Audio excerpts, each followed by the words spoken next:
Buenas, de nuevo Crack Bursátil. En este vídeo vamos a hablar del superinversor Seth Klarman, que es uno de los inversores al que más han comparado con Warren Buffett.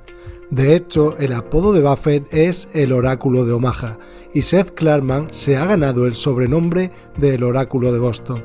Este inversor ha conseguido una rentabilidad del 17% anual durante más de 30 años. Mantener esa rentabilidad a lo largo de tanto tiempo es un hito que pocos inversores han logrado conseguir.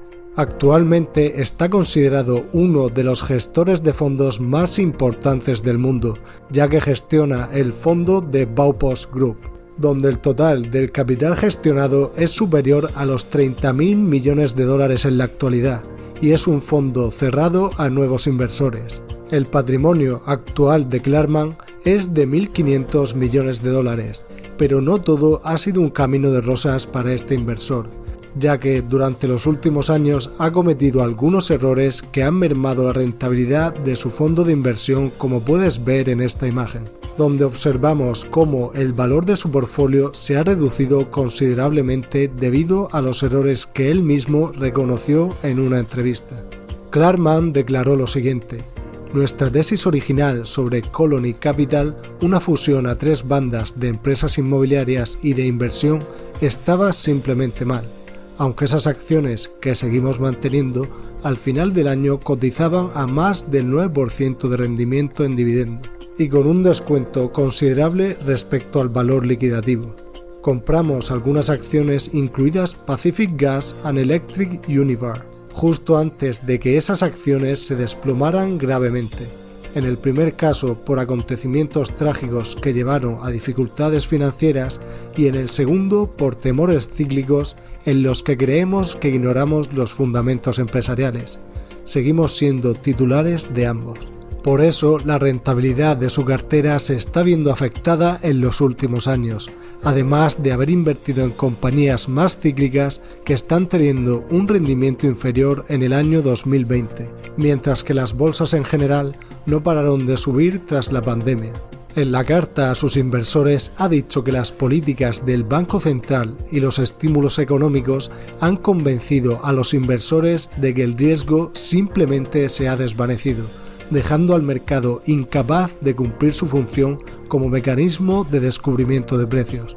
Klarman está criticando que ahora es mucho más difícil estimar el riesgo de cualquier compañía debido a las fuertes inyecciones de capital que la Reserva Federal ha realizado en el último año. Y antes de pasar a ver su principal inversión, te voy a dejar con una de sus mejores frases: la mayoría de la gente carece del coraje y la resistencia necesaria para permanecer apartada del rebaño y tolerar las rentabilidades menores a corto plazo para obtener frutos de grandes recompensas a largo plazo. Y vamos a pasar ya a ver cuál es la gran apuesta de Seth Klarman. ¡Vamos a ello!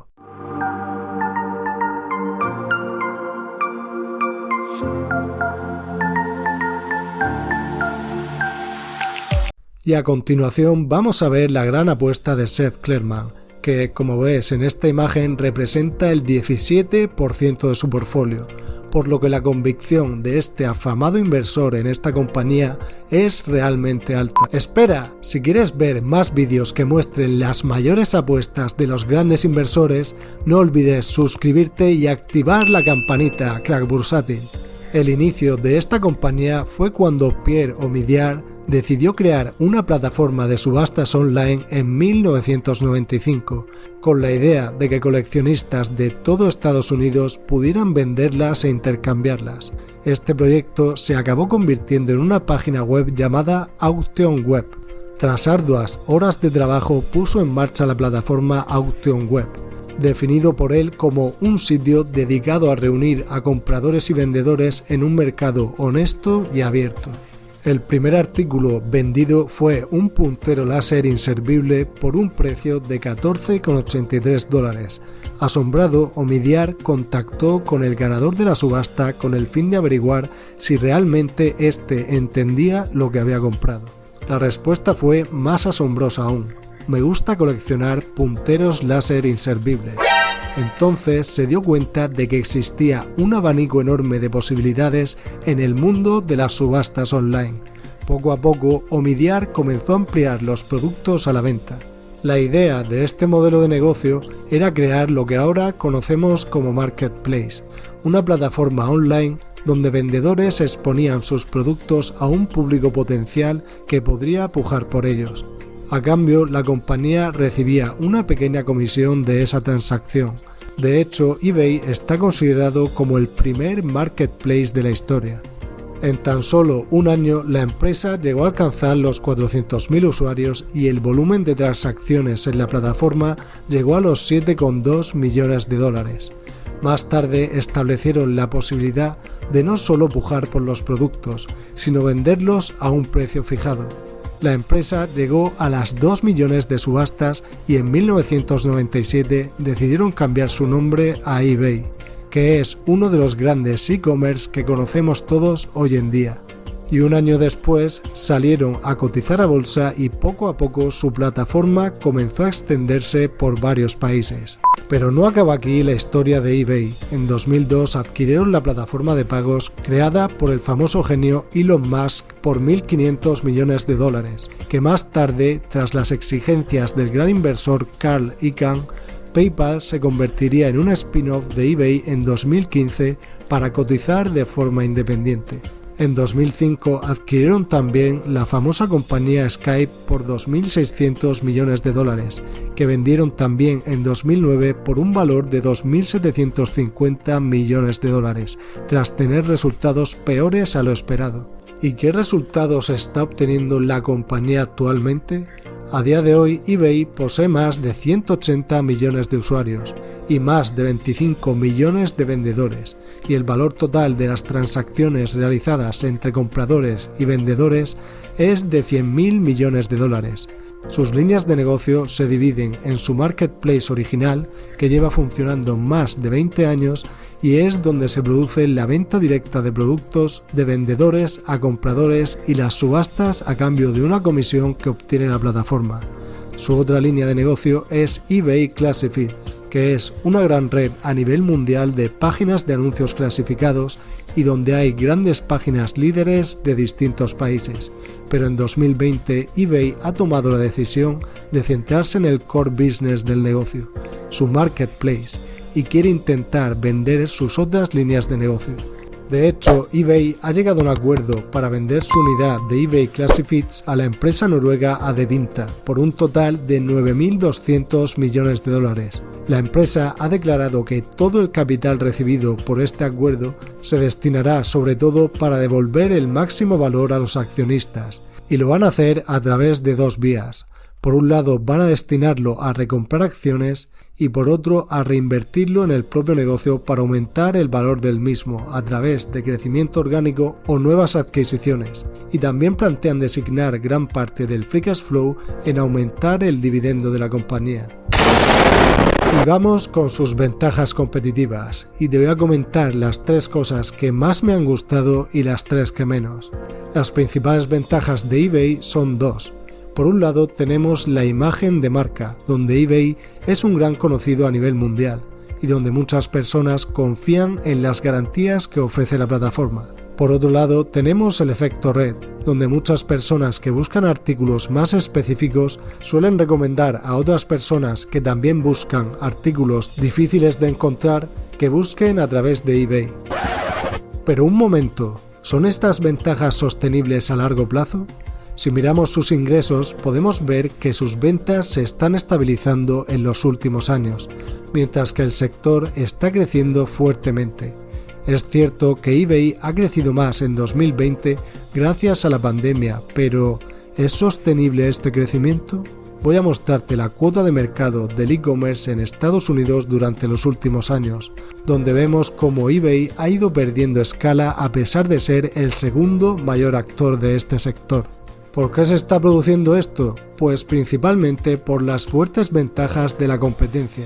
Te explico. eBay es un marketplace que conecta vendedores y compradores a cambio de una comisión, y por este motivo tiene unos márgenes operativos muy superiores actualmente a los de su mayor rival Amazon.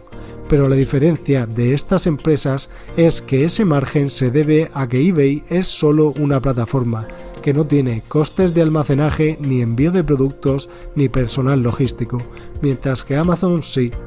Los e-commerce minoristas como Amazon ofrecen un servicio integrado mediante el cual los clientes tienen garantizada la calidad del producto y los tiempos de entrega. Además, al ser distribuidores pueden aprovechar su escala y ofrecer grandes descuentos.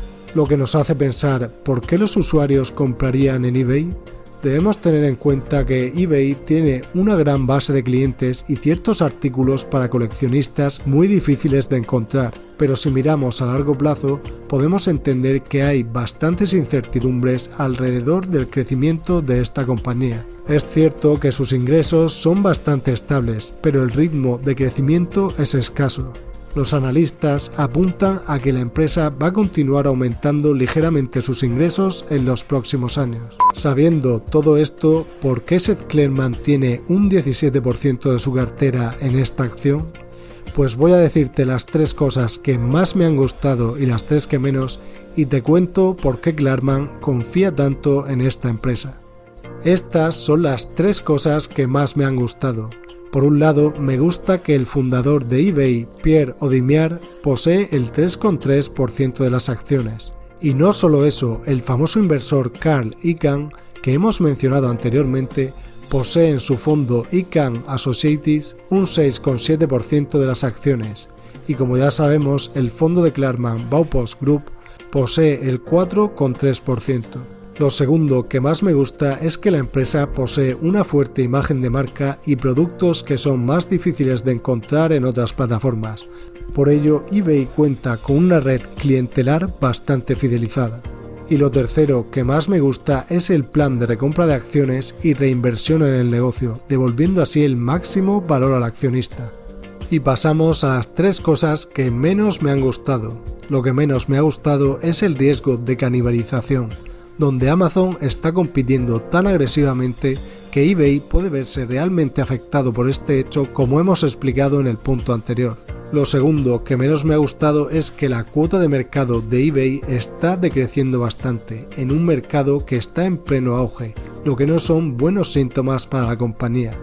Y lo tercero que menos me ha gustado es que la empresa está creciendo muy lentamente en ingresos, a un ritmo del 5% anual en los últimos 6 años, lo que muestra alta fidelidad de los clientes habituales, pero bastante dificultad para atraer nuevos clientes.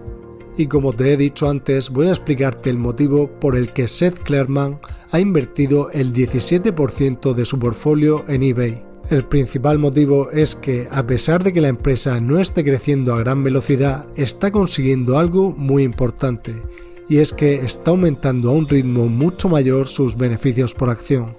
De hecho, en los últimos 4 años han crecido a un ritmo superior al 12% anual, y gracias a la recompra de acciones y las reinversiones en el propio negocio, se espera que crezcan a un ritmo superior para los próximos 5 años. Y estos no son los únicos factores. Klarman invirtió en esta compañía en el último trimestre de 2018, con un peso del 5% de su portfolio, y también fue añadiendo mayor peso poco a poco en esta compañía, como por ejemplo el primer trimestre de 2021, donde añadió otra posición del 5% de su cartera. Si miramos el precio de las acciones de eBay en los últimos años y tenemos en cuenta que el precio medio de compra de Klarman puede situarse en unos $35 por acción, podemos estimar que este inversor ha obtenido ya un rendimiento superior al 66% en esta operación y espera que siga aumentando.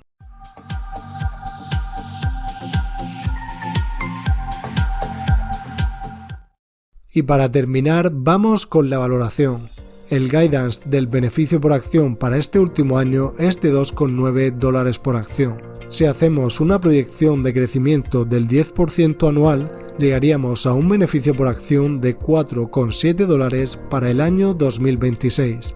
Si aplicamos un múltiplo de unas 17 veces, que es un múltiplo conservador en este sector, llegaríamos a un precio objetivo de unos $80 por acción.